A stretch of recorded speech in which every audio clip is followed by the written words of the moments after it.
बरोबर 108 वेळा हरी हा उच्चार हरिपाठामध्ये माऊलींनी आपल्याकडून करवून घेतलाय.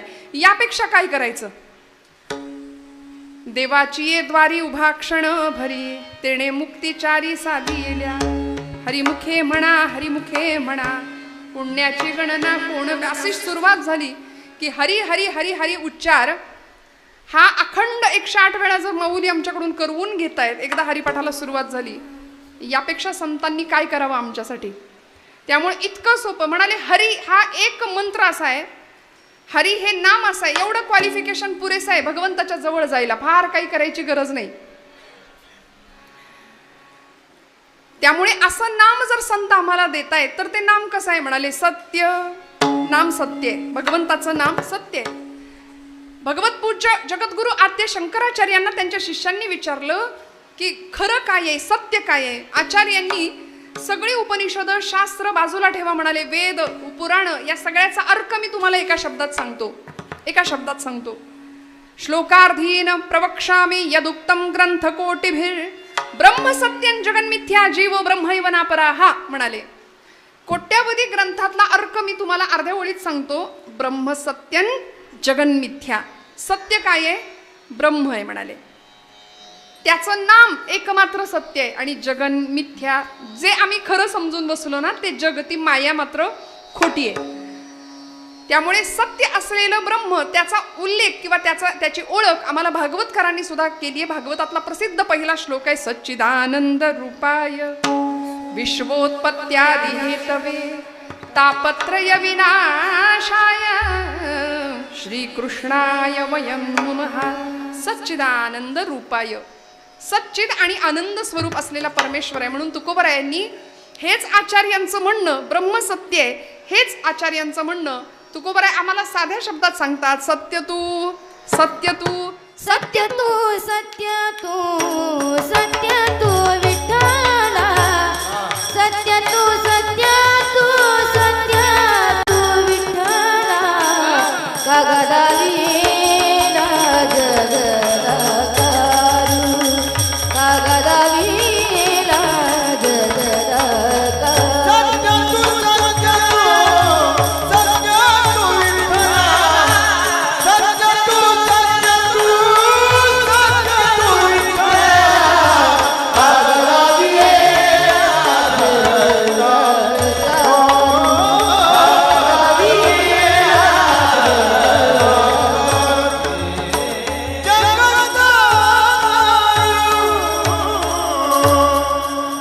ताईसाठी एकदा टाळ्या वाजव जोरदार.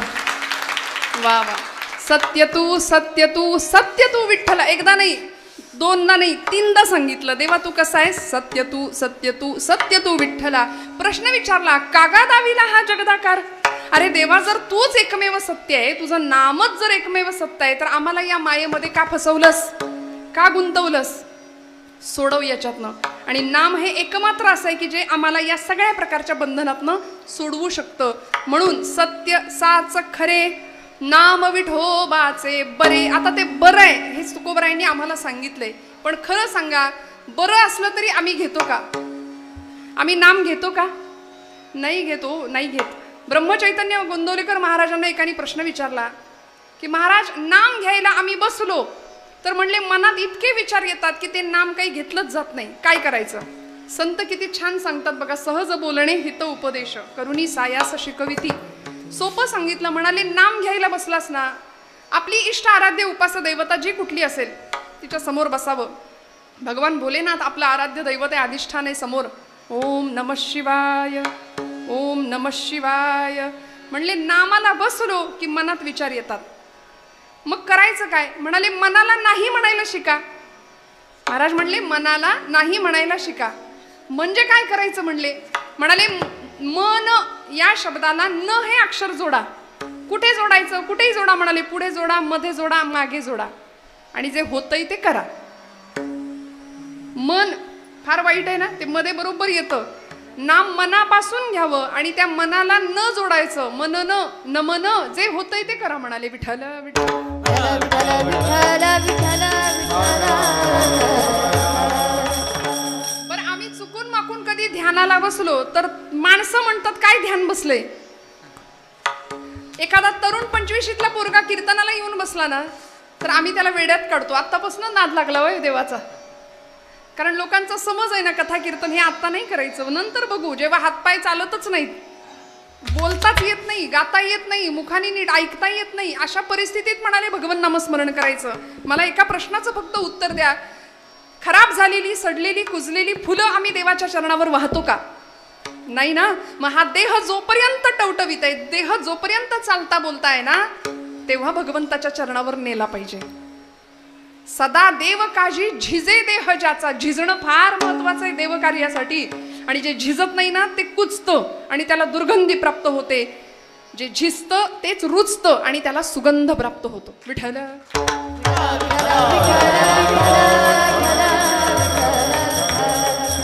मग भगवंताच्या नामासाठी, त्याच्या कामासाठी, त्याच्या काजासाठी आमचं झिजणं अखंड राहिलं पाहिजे. आणि संतांनी हे वारंवार केलं.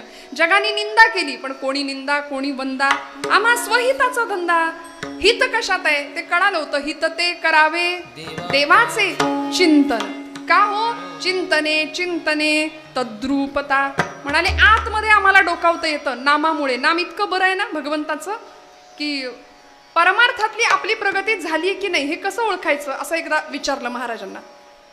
परमार्थात आपली प्रगती नक्की, आता आम्ही तर व्रतवैकल्य करतोय, उपास तापास करतोय, पण आमची प्रगती होते की नाही हे कळायचं कसं? महाराज म्हणाले नामाला बसलो आम्ही, नाम घ्यायला बसलो की प्रपंच डोक्यात येतो. नाम घ्यायला बसलो की सुनबाई नीट वागतच नाही, घरामध्ये नीट तिला काही जमतच नाही, हे सगळं जर आमच्या डोक्यात येत असेल. नामाला बसलो की प्रपंच डोक्यात येतो. तसं प्रपंच करताना जर नाम डोक्यात आलं ना तर खुशाल समजायचं परमार्थात आपली प्रगती होती.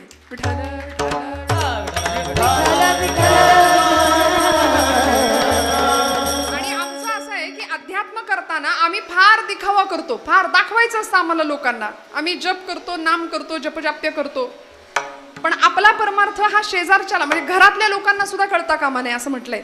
एवढं नाही, आपण परमार्थ करतो हे दुसऱ्याला जितकं कमी कळेल तितका तो आपल्यासाठी फायदेशीर असतो. जगाला दाखवण्याकरता आपला परमार्थ नसावा. संतांची भक्ती जगाला दाखवण्याकरता नव्हती. आम्ही नामाला बसतो. आरंभ शूरहा या न्यायाने आमचं ध्यान सुरू होतं. नाम आम्ही घ्यायला सुरुवात करतो. नवीन जपमाळ एकाने आणली, आता म्हणला नाम घेणार. संतांनी नाम दिले, मस्तपैकी बसायचं आसन निवडलं, उपासना आता सुरू करायची. सुरुवात झाली. आम्ही बाकी सगळं सोडू पण नाम घेणं, नाम आमच्याकडून घडत नाही बरं का. बाकी सगळं आम्ही जवळ करतो. सुरुवात झाली, 4 दिवस गेले, मनात विचार आला बसूनच कशाला घेतलं पाहिजे नाम, उभ्यानी केलं तर जमतंय. म्हणून सातत्य संपलं.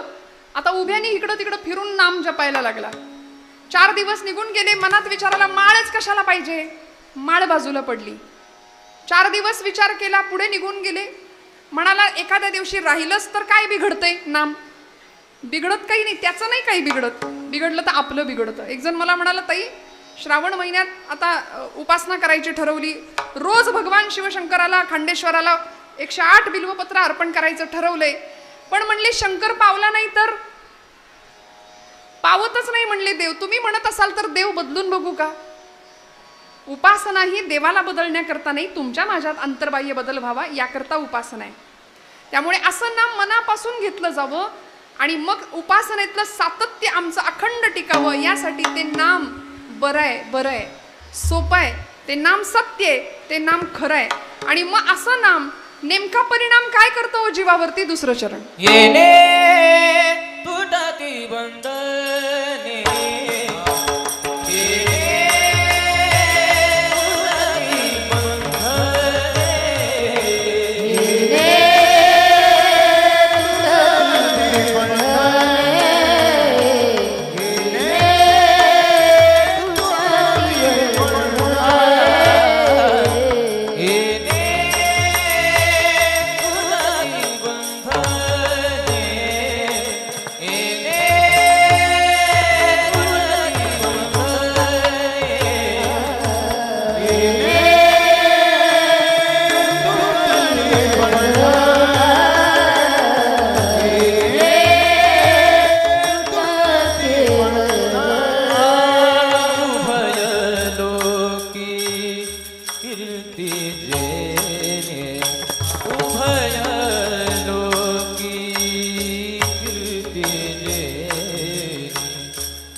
तुकोबरायांनी येणे तुटती बंधने, बंधन तुटतं कशाचं?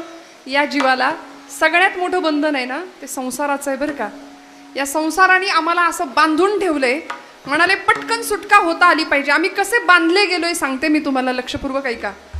प्रपंचाने आम्हाला बांधलंय. या बंधनातनं सुटका करण्याचं काम एकमात्र नाम करतं संतांचं.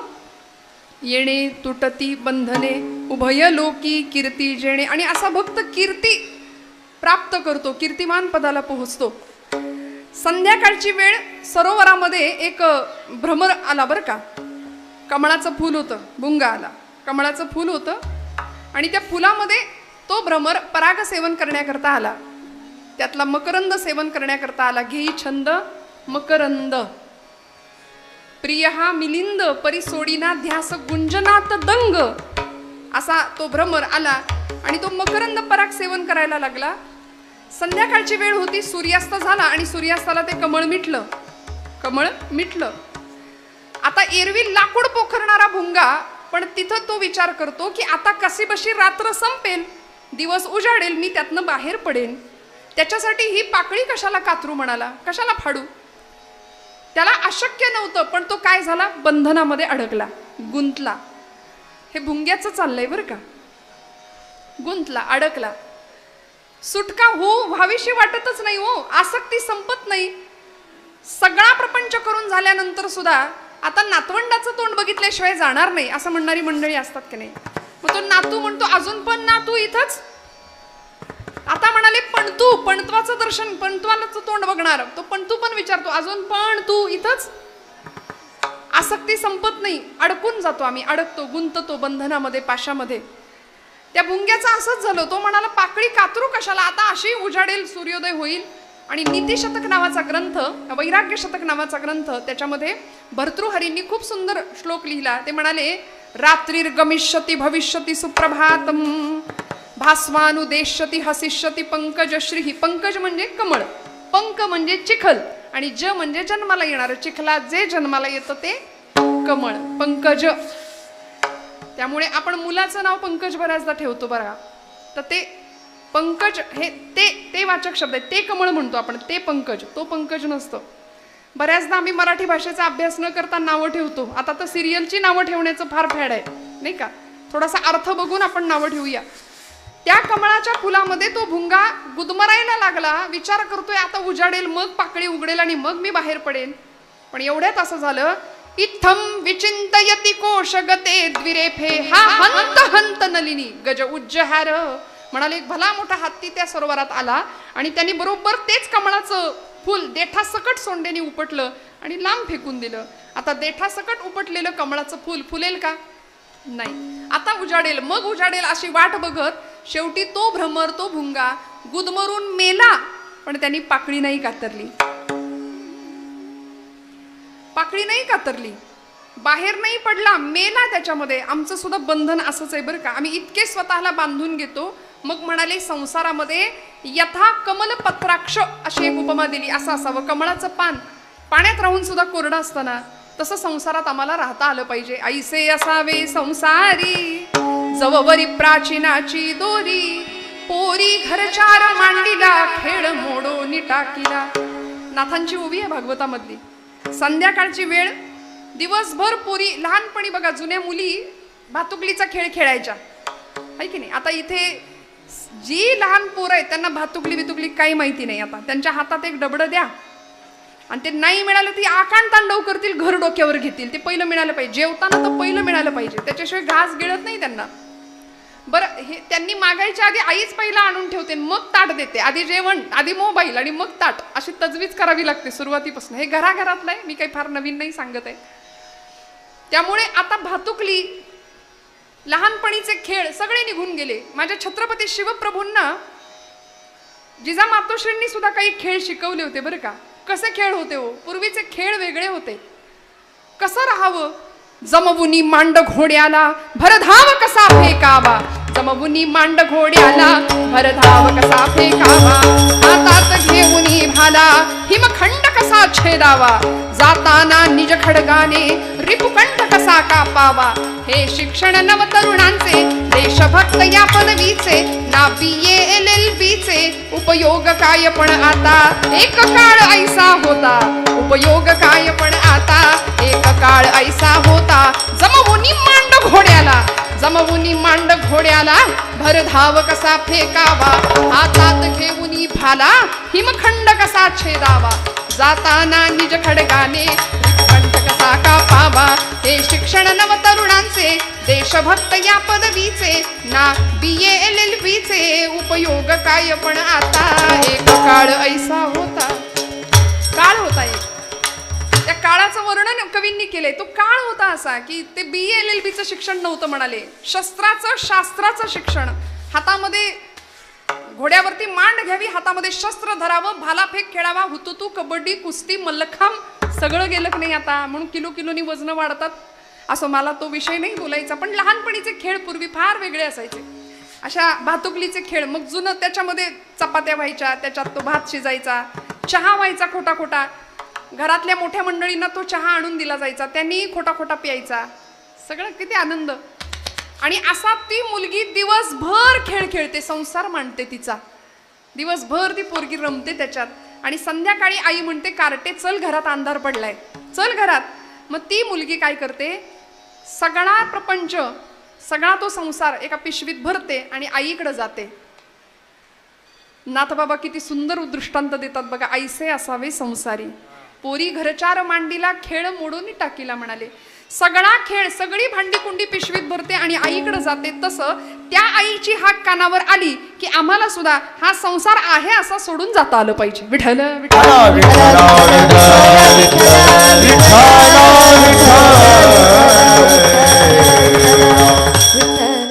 कामन छोडा क्रोधन छोडा काय परिस्थिती आमची बघा आम्ही बाकी काही सोडायला तयार नाही रागावणं सोडत नाही काम विकार सोडत नाही खोटं बोलणं सोडत नाही कामन छोडा क्रोधन छोडा सत्य वचन क्यों छोड़ दिया नाम जपन क्यों छोड़ दिया नाम जपन क्यों छोड़ दिया नाम जपन को छोड़ दिया नाम जपन को छोड़ दिया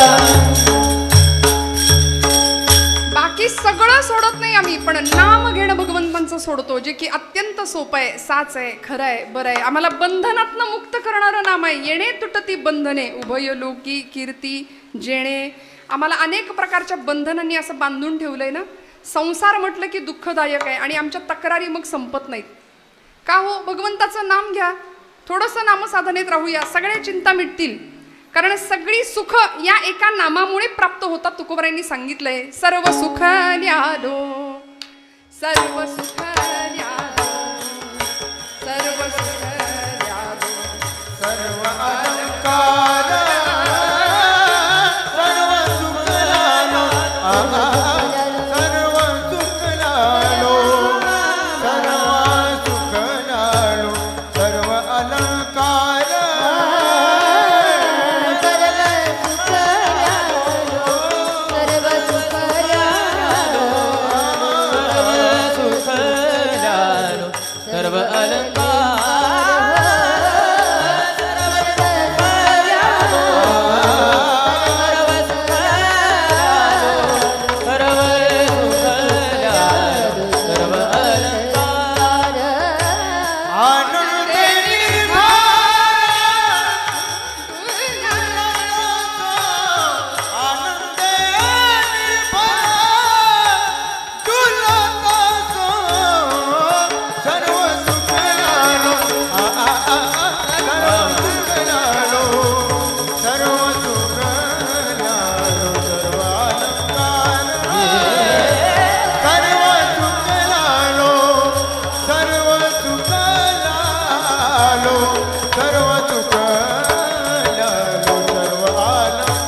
सुखाची प्राप्ती एका भगवन नामाने प्राप्त होते. म्हणून माऊली सांगतात, तरी झडझडोनी महिला निग ये भक्तीची वाटे लाग, तई पाविसी अव्यंग निजधाम माझे. मला प्राप्त करायचं असेल ना तर माझ्या नामचिंतनात राहा, सगळी सुख प्राप्त होतील. पण आम्ही नको त्याला पकडतोय आणि पाहिजे त्याला सोडून देतोय. एका राजाने एक माकड पाळलं होतं बरं का. आपण जागे आहेत ना सगळे. माकड पाळलं. पंचतंत्र नावाच्या कथा असायच्या पूर्वीच्या काळात. मी म्हटलं ना, आता त्या गोष्टी सुद्धा नाहीत. कधीतरी आपल्या पोरांना श्यामची आई द्यावं वाचायला. अहो, ज्या मनाला घाण लागू नये असा विचार आईनी प्रत्येक वेळी आपल्या लेकराला शिकवला होता. साने गुरुजी सांगतात ना आठवण श्यामच्या आईमध्ये, आंघोळ करून मी आलो आणि माझ्या पायाला घाण लागू नये म्हणून आईला सांगितलं, आई तुझा ओचा, तुझा पदर पसर, माझ्या पायाला घाण लागेल, माती लागेल. आईनी सांगावं, श्याम पायाला घाण लागू नये म्हणून जेवढा जपतोस ना तेवढा मनाला घाण लागू नये म्हणून जप हो. आणि आत्ता सध्या आमची परिस्थिती अशी आहे की आमची मनं इतकी नष्ट, भ्रष्ट आणि कुलिष्ठ झाली आहेत. सगळीकडे धावतात पण इथं येत नाही, इथं येत नाही. 3-4 दिवसापूर्वीचा प्रसंग बदलापूरचा की ज्यांनी सगळं महाराष्ट्र हादरलंय. पुण्यामध्ये पडसाद उमटलेत. इतक्या विकृत अवस्थेला मानसिकता जाऊ शकते याचं एकमेव कारण आहे की आयुष्याला संस्कारांचा स्पर्शच नाही. धर्म, देश, देव या प्रतीचं काहीच सद्भावना नाही. म्हणून घराघरामध्ये संतांचं वाङ्मय असणं किती गरजेचं आहे, थोडासा विचार करूया आपण. नको त्या गोष्टींच्या आहारी आम्ही जातो ना. आमच्या तरुण बांधवांना बऱ्याचदा असं वाटतं, मी सांगते की आम्ही रस्त्याने गाडी प्रचंड मोठ्या प्रमाणात रेस करतात आमची पोरं. त्यांना असं वाटतं मी खूप डॅशिंग किंवा हिरो वगैरे दिसतो, हँडसम दिसतो. खरं सांगू का, तुम्ही हँडसम नाही, तुम्ही मूर्ख दिसता. कारण 9 महिने 9 मास पोटामध्ये तुम्हाला वाढवायचं, सांभाळायचं, 25 वर्षापर्यंत मोठं करायचं आणि एका सेकंदात होत्याचं नव्हतं होऊन तुम्ही तुमच्या आईवडिलांसमोर येता. किती काळजाला पीळ पडत असेल एका मातेच्या. मी माझ्या तरुण भावंडांना नेहमीच सांगते की अरे, तुम्हाला जर जिगर तुमची दाखवायचीच आहे ना, तुम्हाला तुमचा धाडस आणि काही तो डॅशिंगपणा दाखवायचाच आहे ना, तर ऑलिम्पिकमध्ये जा, तिथे भालाफेक करा. आमची मनू भाकर यंदाची कुस्तीपटू विजेती सगळं श्रेय भगवद्गीतेला देते. ती म्हणते भगवद्गीतेमुळे मला विजय मिळाला आणि सगळी मिळालेली मेडल मी भगवद्गीतेला अर्पण करते. विठ्ठल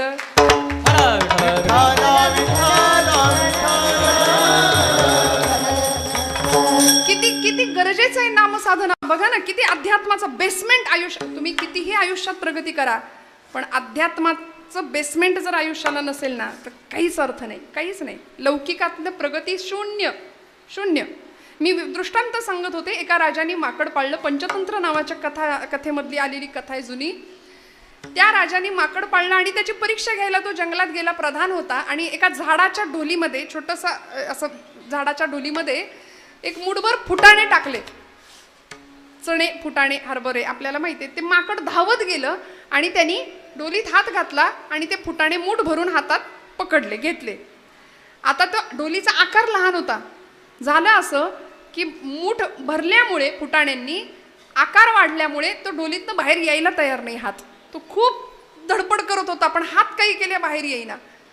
बरं, मूठ सोडावी तर फुटाणे जातील, सोडायला तयार नाही. येणे तुटती बंधने.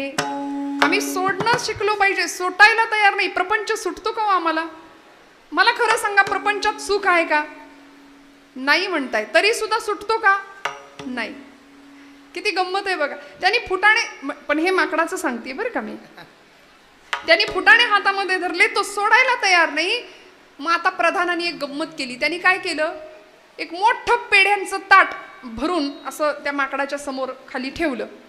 ते माकड पेढ्यांकडे बघतंय, म्हणजे त्याला पेढे पण पाहिजेत पण फुटाणे सोडायचे नाहीत. साधी गोष्ट होती. फुटाणे सुटले, हात बाहेर निघाला, पेढे मिळतील. पेढे पण पाहिजेत पण फुटाणे सोडू शकत नाही, किंवा ती वृत्ती नाही. मला सांगायचं हेच की आम्ही अत्यंत श्रेष्ठ प्रतीचा सुख नाकारायला तयार आहे शूद्र असलेल्या प्रापंचिक सुखासाठी. विठ्ठल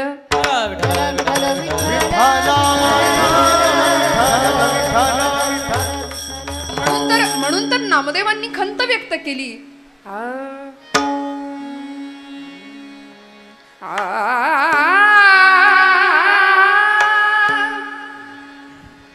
अमृताहुनी गोड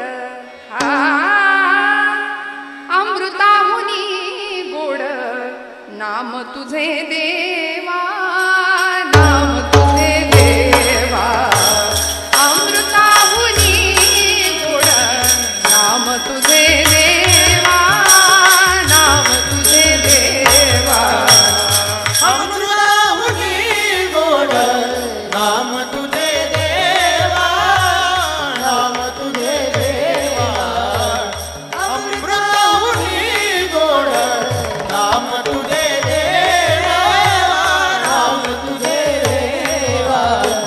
मन माझे केशवा, मन माझे केशवा, काबाना घे, काबाना घे, अमृताहुनी गोड, अमृताहुनी गोड नाम तुझे देवा, नाम तुझे देवा.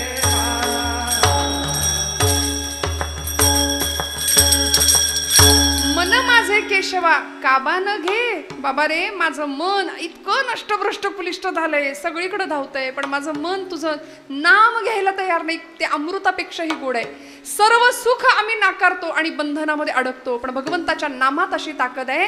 येणे तुटती बंधने, उभयलोकी कीर्ती जेणे. नामधारक कीर्ती पदाला प्राप्त होतो, कीर्ती पावतो. तुकोबरायांचं म्हणणं आहे. असं सत्य असलेलं, साच असलेलं, बरं असलेलं, खरं असलेलं नाम तुमच्या माझ्या मुखात अखंड आलं पाहिजे.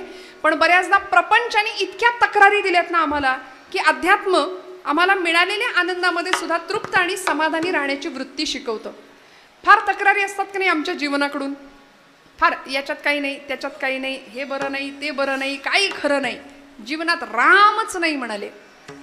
मग आम्ही तर जगतोय, सगळी धडपड करतोय, सकाळी उठल्यापासून रात्री झोपेपर्यंत धडपड तर चालली आहे. कशा करता चालली आहे?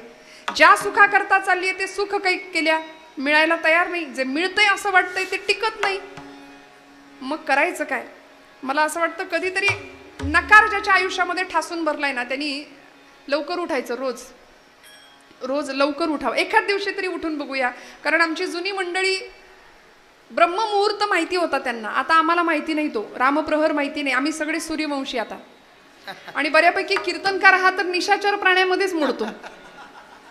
विठ्ठल विठ्ठल विठ्ठल विठ्ठल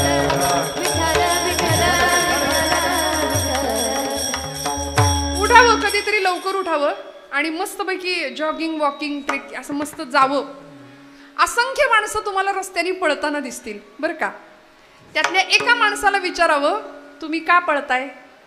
तुम्ही का पळताय? समोरनं उत्तर येईल, पोट कमी करायचंय म्हणून पळतोय. बरोबर आहे ना? कारण किती पोशीला देह खाऊनी तूप रोटी साखरे, आयुष्यभर देहाचे चोचले पुरवले, तोही येथे राहावयाचा 3 चिमट्या राखरे. सगळं संपणार आहे. पण आम्ही हे सगळं प्राप्त करायला इतके धावतो, उत्तर येईल समोरनं म्हणले बाळा पोट कमी करायचंय म्हणून पळतोय. माझं वाक्य लक्ष देऊ नाही का? या जगातली निम्म्यापेक्षा जास्त माणसं पोट कमी कसं करायचं म्हणून पळतायत, आणि निम्म्यापेक्षा जास्त माणसं तेच पोट कसं भरायचं या विवंचनेत पळतायत.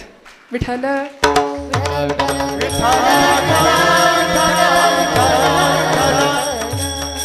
खूप मोठी तफावत आहे. मग कधीतरी स्वतःकडे बघायचं की अरे देवाने मला काय कमी दिलंय. मग त्यांनी दिलेल्या जीवनाची कृतज्ञता म्हणून तरी त्याचं नाम घेऊया. सत्य साच खरे नाम विठोबाचे बरे येणे तुटती बंधने, उभयलोकी कीर्ती जेणे. तिथून थेट एखाद्या मंदिरात जा. मंदिरामध्ये मंदिराच्या बाहेर 4-2 भिकारी दिसतात आपल्याला, भीक मागत असतात. तिथून देवळाकडे अगदी देवापर्यंत जायचं. तिथंही एखादा श्रीमंत व्यापारी असतो, तो सुद्धा देवासमोर भीकच मागत असतो, दुसरं काही नाही करत. प्रपंचातलं सुखच मागत असतो ना, कारण सगळं असतं पण प्रपंचात सुख नसतं. पण असा आनंद नामाच्या साध्यात माध्यमातून प्राप्त व्हावा हे संतांना कळलं होतं, म्हणून सुद्धा झोपडीत सुद्धा सुख प्राप्त होत होतं बरं का. राजास जी महाली सौख्ये कधी मिळाली, ती सर्व प्राप्त झाली या झोपडीत माझ्या. राजास जी महाली ती सर्व राजास जी महाली सौख्ये कधी मिळाली, ती सर्व प्राप्त झाली या झोपडीत माझ्या. ती सर्व प्राप्त झाली या झोपडीत माझ्या. भूमीवरी पडावे ताऱ्यांकडे पहावे, प्रभु नाम नित्य गावे या झोपडीत माझ्या. येता तरी सुखे या, जाता तरी सुखे जा, कोणावरी ना बोझा या झोपडीत माझ्या. माणसं बंगले बांधतात, बंगल्यांना नाव असतं समाधान, पण आतमध्ये समाधान असेलच असं सांगता येत नाही. समाधानी जीवन जर जगायचं असेल ना तर तेणे सदा चित्ता, तेणे सदा चित्ता. समाधान तेने सदा चित्ता, समाधान तेने सदा चित्ता, समाधान तेने सदा चित्ता. सदा नाम घोष करू हरि कथा, तेने सदा चित्ता, तेने सदा चित्ता समाधान. करू हरी कथा, तेने सदा चित्ता, समाधान समाधान. सगळं असतं घरामध्ये. सध्या सगळं अटॅचचा जमाना आहे. टॉयलेट बाथरूम अटॅच पाहिजे, सगळ्या रूम अटॅच पाहिजेत, पण माणसं डिटॅच झाली आहेत एकमेकांपासून, लांब जात आहे. मग समाधानाची श्रीमंती जर प्राप्त व्हायची असेल तर सदा नाम घोष करू हरिकथा, तेणे सदा चित्ता समाधान. लाभ काय? येणे तुटती बंधने. अहो, हिंदवी स्वराज्य संस्थापक छत्रपती शिवप्रभू सगळं होतं. कष्टानं निर्माण केलेलं स्वराज्य होतं, आईच्या मार्गदर्शनाखाली निर्माण केलेलं स्वराज्य होतं. 32 मण सोन्याच्या सिंहासनावर बसले, पण तरी सुद्धा जगदंब जगदंब अखंड नामस्मरण असायचं. अधिष्ठान होतं याच भोलेनाथांचं. आपण ज्यांना खांडेश्वर म्हणून आपण समोर अधिष्ठान ठेवले, हेच भोलेनाथ यांच्या समोरच शपथ घेतली होती स्वराज्याची. धारोषण रक्ताचा अभिषेक केला होता आणि त्याच शंभू महादेवाला सांगितलं होतं की तुझ्या नशिबात विष प्राशन करणं आलं. समुद्र मंथनातून निघालेलं विष तू प्राशन केलं, सगळ्यांना संजीवन दिलंस. आता आम्ही सुद्धा विष प्राशन करणार आहे, देवा ताकद दे. म्हणून सैन्याचा जागर सुद्धा हर हर महादेव हाच ठरला की नाही. प्रार्थना करावी आई जगदंबेला, प्रार्थना करावी शंभू महादेवाला. 150 मावळ्यांचं रक्त ज्यावेळी पिंडीवर सांडतं त्यावेळी छत्रपती शिवप्रभू शंभू महादेवाला सांगतात, हा पहिला आणि शेवटचा आमच्या रक्ताचा अभिषेक. इथून पुढे शत्रूचं रक्त तुझ्यावर सांडेल. विठ्ठल विठ्ठल विठ्ठल विठ्ठल विठ्ठल विठ्ठल. कारण लहानपणापासनं भक्ती आणि शक्तीचा सुरेख संगम जिजामातोश्रींनी ज्या बाळाच्या अगदी गर्भात असताना रक्तापासूनच पेरला होता. इथे आमची अडचण होते की गर्भसंस्कार आईने लहानपणापासूनच, जर गर्भापासूनच नामसाधना, अध्यात्मसाधना, उत्तम वाङ्मय हे सगळं जर मुलांच्या मनामध्ये पेरलं, रुजवलं, तर मला सांगा आयुष्यामध्ये नकार येणार नाही. ज्याला आपण मराठीत फ्रस्ट्रेशन म्हणतो ते फ्रस्ट्रेशन येणार नाही. सगळी वस्त्र चढवून बसलोय आम्ही अंगावरती, अहंकाराची, मद मोह माया मत्सराची. एक लेकूरवाळी स्त्री बर का, 6 महिन्याचं बाळ होतं तिचं, 6 महिन्याचं. आता श्रावणी सोमवार नैवेद्य करायचा खांडेश्वराला म्हणून तिने छान म्हटली आता सोवळ्यात स्वयंपाक करते. लेकराला झोपवलं, 6 महिन्याचं बाळ होतं, पाळण्यात त्याला टाकलं आणि आली स्वयंपाकाला. 15 मिनिटात ते कार्ट उठलं. आता हा घराघरातला अनुभव आहे. 15 मिनिटात ते बाळ उठलं आणि रडत रडत रडत उमऱ्यापर्यंत आलं. मग आता त्याला घ्यायचं कसं? कारण आता स्वयंपाकाला सुरुवात केली, सोवळ्यातला स्वयंपाक आहे, त्याला नको घ्यायला म्हणून तशीच त्याला रडत ठेवली. पण शेजारीण आली, सख्खी होती म्हणून आली. सख्खी शेजारीण असली तरच येते बरं का अशा वेळी. ती आली आणि तिने त्या बाळाला उचलून घेतलं. अगं म्हणली कार्ट बाळ कधीच रडतंय तुझं, त्याला घे तरी. ती म्हणाली नको आता रडू दे, आत्ता झोपवलं होतं 15 मिनिटात, मला वाटलं आता 2 तासात स्वयंपाक माझा होईल आणि त्याला घेईन, पण आता करू काय, मी स्वयंपाकाला सुरुवात केली, रडू दे. नाही म्हणाली थांब, सोवळ्यात स्वयंपाक चालू आहे ना, मी तुझी अडचण सोडवते. म्हणून ती ती जी शेजारीण होती तिने त्या बाळाला सगळी त्याची कपडे काढली, म्हणजे खऱ्या अर्थाने त्याला सोहळा केला बरं का. आणि आईकडं ते बाळ धावत गेलं. आईने त्याला पटकन उचलून घेतलं. जसं त्या आईने त्या लेकराला उचलून घेतलं ना, तसं जगाच्या आईने आपल्याला जर उचलून घ्यावं असं वाटत असेल तर आपल्याला सुद्धा आपल्या शरीरावर असलेली अहंकाराची, मायेची, मोहाची, मत्सराची, द्वेषाची जी वस्त्र आहेत ती उतरवली पाहिजे. तेव्हा ती जगाची माय आपल्याला उचलून घेईल उचलून. विठो माझा लेकुरवाळा संगे गोपाळांचा मेळा, निवृत्ती हा खांद्यावरी सोपानाचा हात धरी. घेतलं ना उचलून संतांना. भगवंत आम्हाला उचलून घेईल, आमचा योगक्षेम वाहील.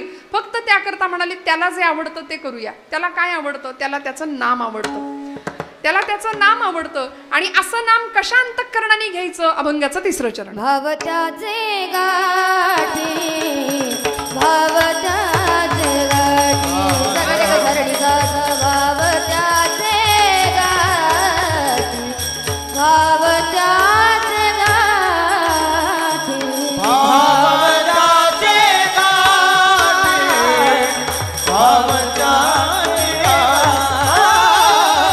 भावनाचे गाठी, भावनाचे भावत्याचे गाठी भावत्याचे गाठी सगळे धरणी गाथा भावत्याचे गाठी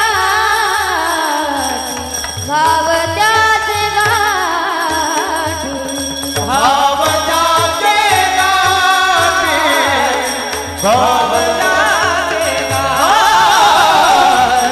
भावनाचे गाठी, भावनाचे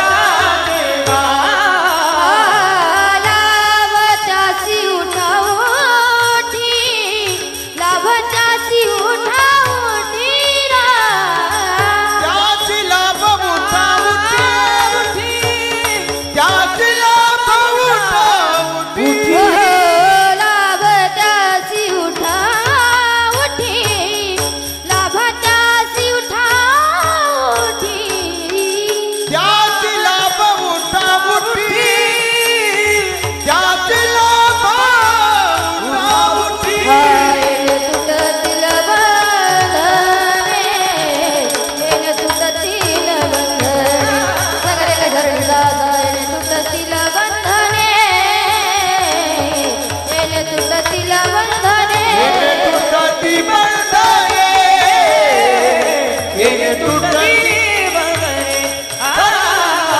येने तुटतील तुटती बंधने.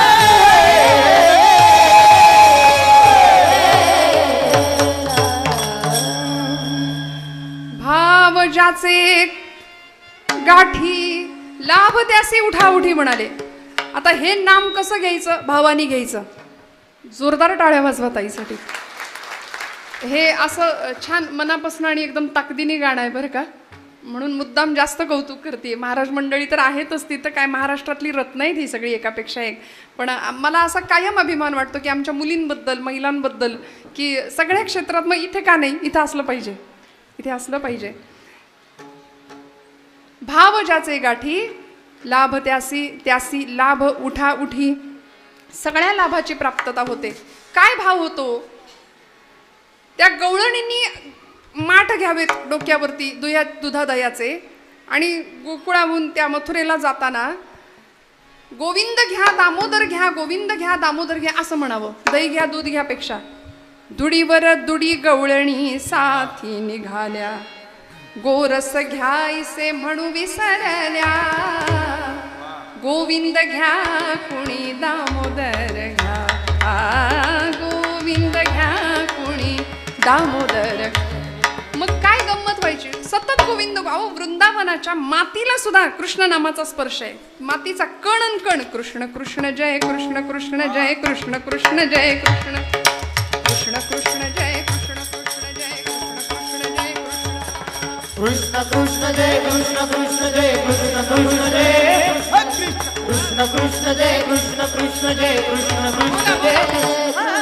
कृष्ण कृष्ण कृष्ण जय कृष्ण कृष्ण जय कृष्ण कृष्ण जय कृष्ण कृष्ण कृष्ण कृष्ण जय कृष्ण कृष्ण जय कृष्ण कृष्ण जय कृष्ण कृष्ण कृष्ण कृष्ण जय कृष्ण कृष्ण जय कृष्ण कृष्ण जय कृष्ण कृष्ण कृष्ण जय कृष्ण कृष्ण जय कृष्ण कृष्ण जय हरी बोल. कृष्ण कृष्ण जय कृष्ण कृष्ण जय कृष्ण कृष्ण जय कृष्ण कृष्ण कृष्ण जय कृष्ण कृष्ण जय कृष्ण कृष्ण जय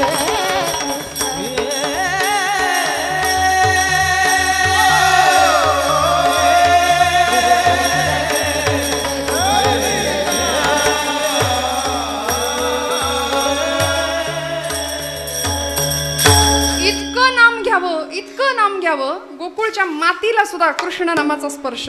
असं वर्णन केले अर्जुनाच्या रोमारोमातून त्याच्या केसा केसातनं कृष्ण नामाचा ध्वनी ऐकायला यायचा. इतकं नाम.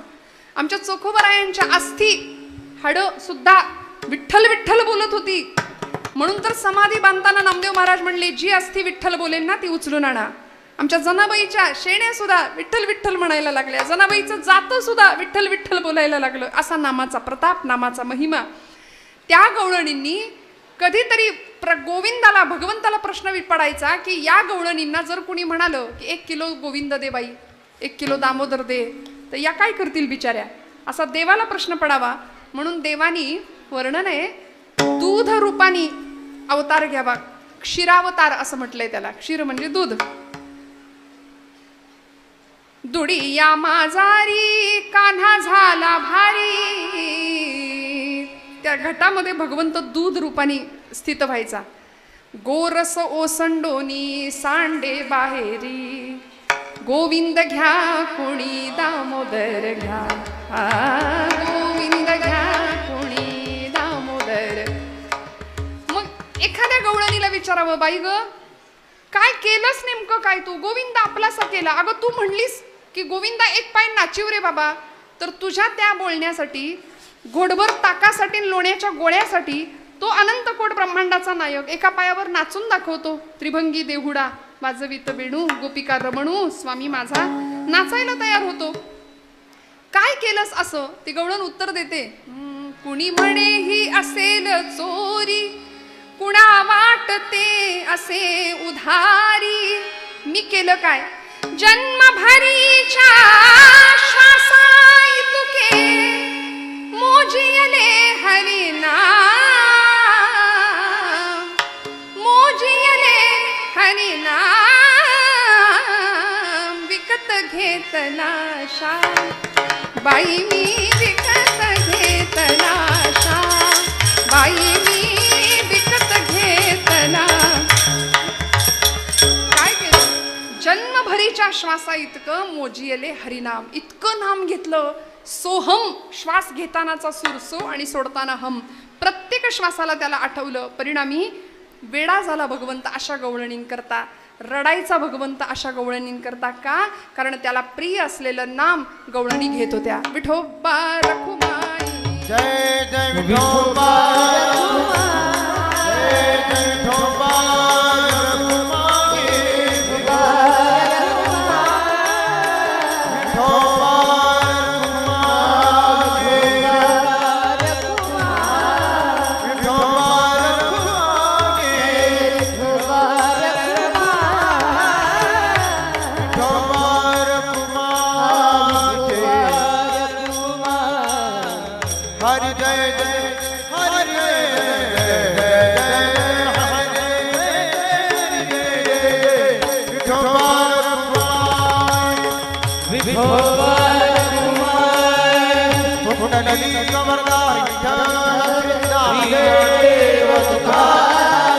हरिनाम भगवान की, महाराज की, अपने अपने माता की, जगत तुकाराम महाराज की, उमापति महादेव की, पवन सुत हनुमान की.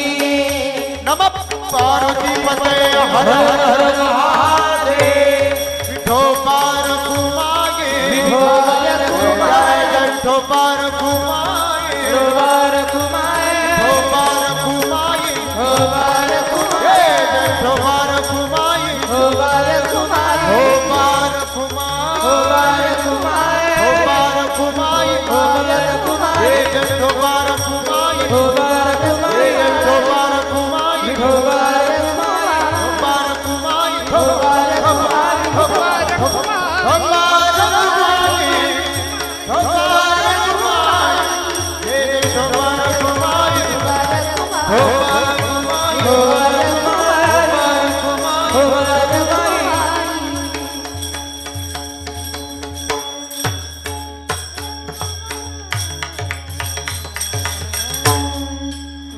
वा वा. या सगळ्या मंडळींसाठी टाळ्या वाजवा जोरदार. हा खेळ नोहे एकल्याचा. एकटा कीर्तनकार काही करू शकत नाही. महाराजांसारखी अतिशय गोड गळ्याची गुणीजन मंडळी आहेत. इतकी सुंदर महाराजांची नादब्रह्मावरची थाप आहे. जोरदार टाळ्या वाजवा त्यांच्यासाठी.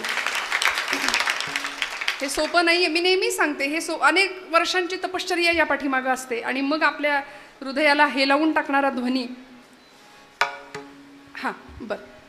एक निवेदन महाराजांनी माझ्याकडे दिले. उद्या दिनांक शनिवार 24/8/2024 रोजी ग्रामस्थांकडून आमटी भाकरीचं अन्नदान आहे. तरी सर्व महिला भगिनींनी कीर्तनाला येताना भाकरी घेऊन याव्यात ही विनंती. वा वा. अरे संसार संसार जसा तवा चुल्यावर आणि आधी हाताला चटके तवा मिळते भाकर. सोपं आहे का? तुम्हाला काय जातंय? पण या सगळ्या मंडळी बघा उद्या मोठ्या अंतःकरणाने मोठ्या आनंदाने तुम्हाला भाकरी अन्नदान म्हणून देणार आहेत. खरं सांगू का, भगवंत कुठे याचं उत्तर संतांनी दिलंय. जिथं नाम गजर होतो तिथे भगवंत आहे. जिथे अन्नदान होतं तिथे भगवंत आहे. भगवंताला प्रिय आहे. जिथे अंतःकरणातलं समाधान नांदतं ना त्या अंतःकरणात भगवंत नांदतो. जिथे षड्विकारांना थारा नसतो तिथे भगवंत स्थिरावतो. तिथे भगवंत येतो. अंतःकरणाची शुद्धता जिथं असते तिथे भगवंत असतो. त्यामुळे असं नाम तुमच्या माझ्या मुखात यावं. गवळणींनी, मी सांगत होते, गवळणींनी ते नाम घेतलं. सत्य साच खरे नाम विठोबाचे बरे, येणे तुटती बंधने उभय लोकी कीर्ती जेणे. भाव ज्याचे कंठी लाभ त्यासी उठाउठी किंवा त्यासी लाभ उठाउठी. सगळ्या लाभाची प्राप्तता होते. अत्यंत भावपूर्णतेने नाम घेतलं पाहिजे. आमच्या नामामध्ये भाव नसतो. आम्ही जे नाम घेतो ना, आम्ही जे अध्यात्म करतो ना, ते अध्यात्म असं आहे की देव म्हणतो माझ्याकडे येणारे सगळे मेले व्यापारी काहीतरी पाहिजे असतं म्हणून येतात. अंतःकरणपूर्वक भक्ती करणारं कुणी नाही. मग अंतःकरणापासून गवळणींनी नाम घेतलं गोपींनी, म्हणून देव रडला त्यांच्याकरता. देव रडतो अशा भक्ताकरता. आपल्या सगळ्यांना कथा माहिती आहे. भगवंतांना बरं नव्हतं. मी उरलेल्या वेळात सेवा संपवणारे काळजी करू नका. भगवंतांना बरं नव्हतं. त्रास होत होता खूप. द्वारकेत होते, सोन्याची द्वारका नगरी. आणि एवढं सगळं ऐश्वर्य वैभव पायाशी लोळून घेत असताना सुद्धा झालं काय, एक दिवस देव असे चिंतेत होते. का तर म्हणाले गोकुळाची आठवण येत होती. प्रचंड गोकुळाच्या आठवणीने व्याकुळ व्हायचे देव. अनंतकोट ब्रह्मांडाचा नायक द्वारकाधीश होता. आणि एक दिवस रुक्मिणी आईला राहवलं नाही. रुक्मिणी आई साहेबांनी विचारलं की एवढं सगळं सोनं आहे, इथं ऐश्वर्य आहे, स्फटिकं माणकं अशी रस्त्यात पसरली आहेत, सगळं सोन्याचं आहे, फक्त माणसं सोन्याची नाहीत पण सोन्यासारखी आहेत, असा द्वारकेचा व्यवहार आहे. तरी सुद्धा म्हणले का बरं तुमचा चेहरा पडलाय, का बरं तोंड पडलंय देवा? प्रमुख अष्टनायिका सेवेला हजर आहे. 16,108 राण्यांचा तुमचा प्रपंच आहे. आता असं बोललं की माणसं बरोबर म्हणतात कृष्णाने किती केल्या? 16,108. पण चुकून जर विचारलं कालच्या कीर्तनातला अभंग कुठला होता तर हे नाही सांगता येत आम्हाला पटकन. तेवढं लक्षात बाकी भारी ठेवतो आम्ही. आता अष्टमीचा दिवस येतोय. 10 थरांचा गोविंदा उभा राहील. लाखो रुपयाची बक्षिसं वाटली जातील. भगवंतांच्या चारित्र्याबद्दल फार गप्पा केल्या जातात. बोलणारी म्हणतात अहो रामाबद्दल कृष्णाबद्दल बोलण्यासारखं भरपूर आहे, म्हणजे त्यांच्या विरोधात बोलण्यासारखं भरपूर आहे. तसं तर तुला सुद्धा नावं ठेवण्यासारखं तुझ्याही चरित्राबद्दल भरपूर असतं. पण बोलायचं का हा प्रश्न आहे. लाखो रुपयांची बक्षिसं वाटली जातात. पण अशा कितीतरी द्रौपदी आहेत की ज्यांना अंग झाकलं जाईल असं वस्त्र नाहीये जगामध्ये.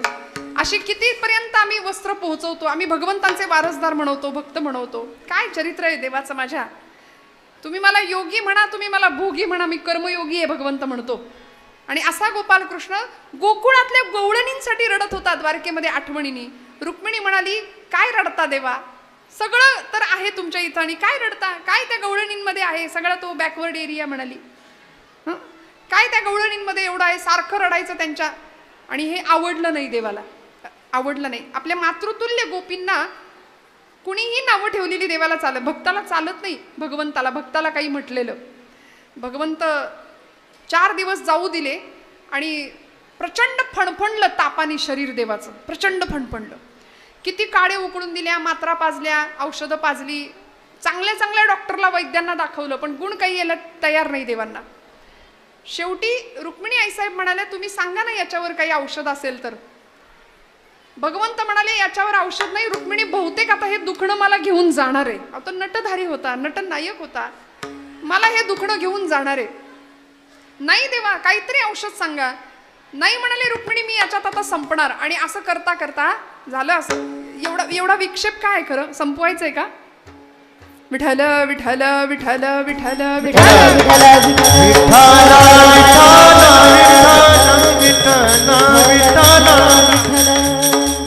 माझा एवढा दृष्टांत संपला की मी संपवणार आहे कीर्तन, काळजी करू नका. विठ्ठल विठ्ठल विठ्ठल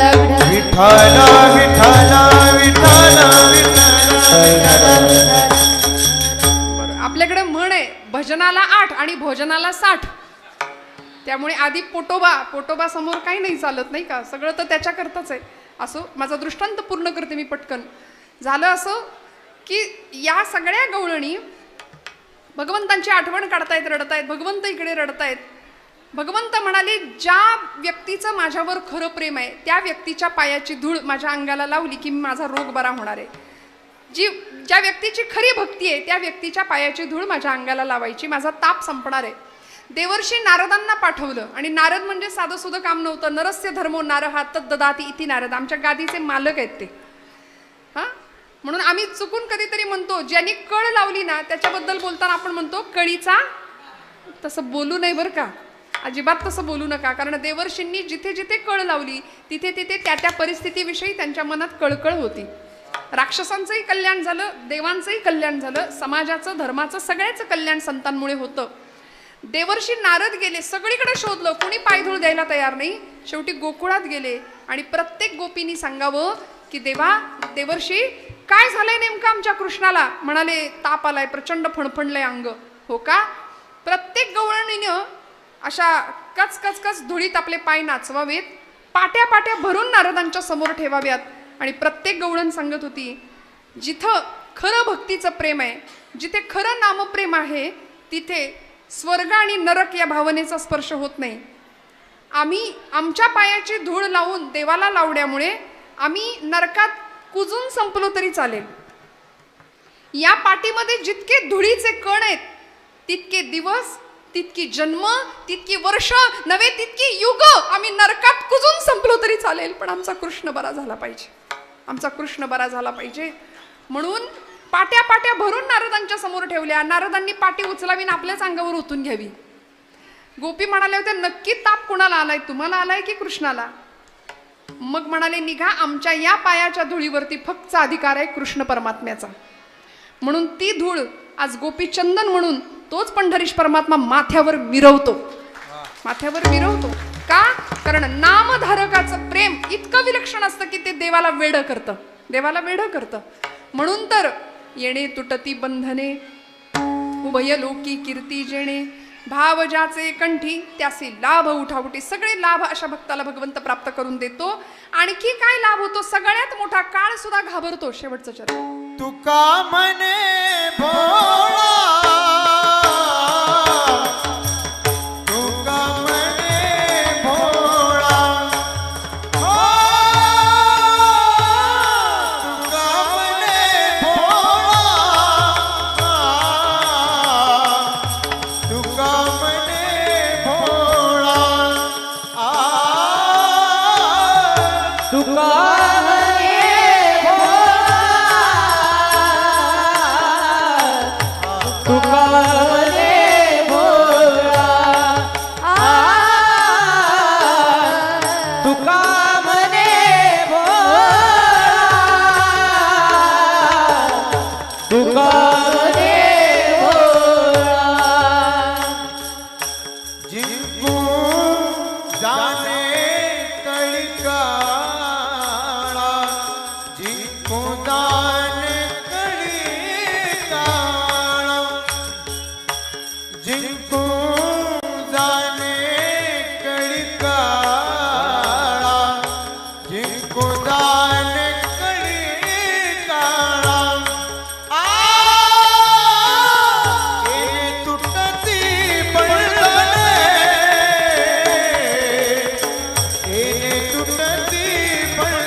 जिंकू जाणे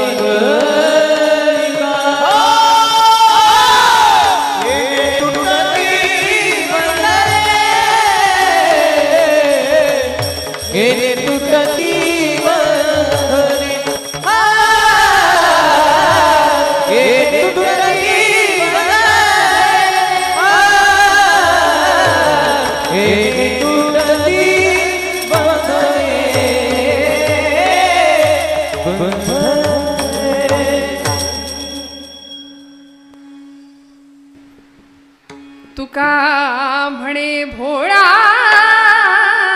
जिंकू जाणे कळी काळा येणे तुटती बंधने उभयलोकी कीर्ती जेणे.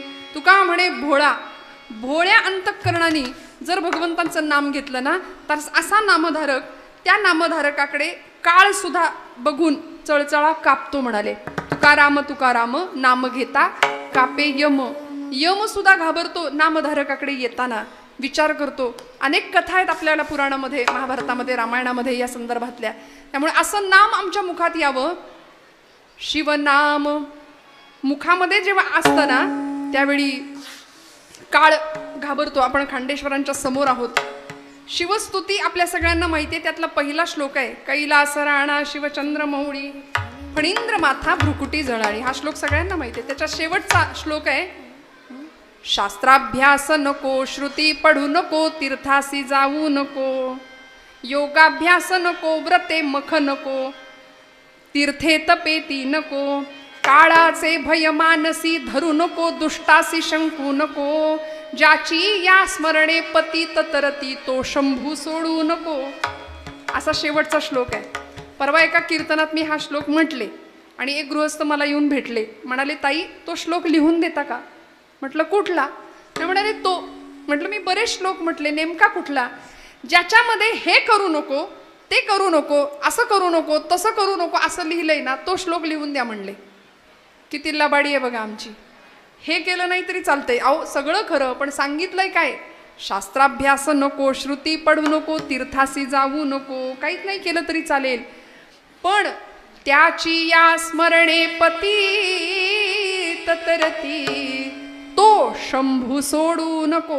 ज्ञानेश्वर ज्ञानराज माऊली ज्ञानेश्वर माऊली ज्ञानेश्वर माऊली ज्ञानराज ज्ञानेश्वर माऊली ज्ञानराज माऊली तुकाराम.